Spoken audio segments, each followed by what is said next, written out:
बच्चों, आज हम सुनेंगे कहानी धरती फट रही है। बहुत समय पहले की बात है। किसी जंगल में एक गधा बरगद के पेड़ के नीचे लेटकर आराम कर रहा था। लेटे लेटे उसके मन में बुरे ख्याल आने लगे।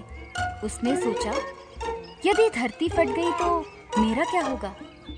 अभी उसने ऐसा सोचा ही था कि उसे एक जोर के धमाके की आवाज आई। वो भयभीत हो उठा और चीखने लगा, भागो भागो, धरती फट रही है, अपनी जान बचाओ।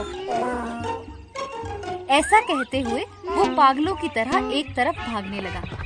गधे को भागता देख दूसरे गधे ने उसके भागने की वजह पूछी तो वो बोला, अपनी जान बचाओ, धरती फट रही है। ऐसा चीखते हुए वो भागने लगा। ये सुनकर दूसरा गधा भी डरकर और उसके साथ भागने लगा। अब तो वो दोनों एक साथ चिल्ला रहे थे, भागो भागो, धरती फट रही है। धरती फटने की खबर जंगल में आग की तरह फैलने लगी। चारों तरफ जानवरों की चीख पुकार मच गई। सांप, बिच्छू, सियार, लोमड़ी, हाथी, घोड़े सभी उस झुंड में शामिल होने लगे। जब ये खबर जंगल के राजा शेर को पता चली तो वो बोला, ये क्या पागलपन है, कहाँ भागे जा रहे हो तुम सब। पास खड़े बंदर ने बताया कि महाराज, धरती फट रही है, आप भी अपनी जान बचाइए। किसने कहा ये सब? शेर ने फिर पूछा तो सब एक दूसरे का मुंह देखने लगे। फिर बंदर बोला, मुझे तो ये बात चीते ने बताई थी। इस तरह करते करते सभी जानवर एक दूसरे पर अपनी बात थोपने लगे। आखिर में ये पता चल ही गया कि सबसे पहले ये खबर किसने बताई थी।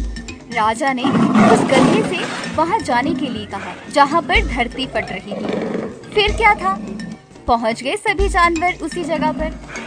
तब शेर ने आसपास जाकर देखा और वो सारा मामला समझ गया और उसने सभी को कहा, ये गधा मूर्ख है।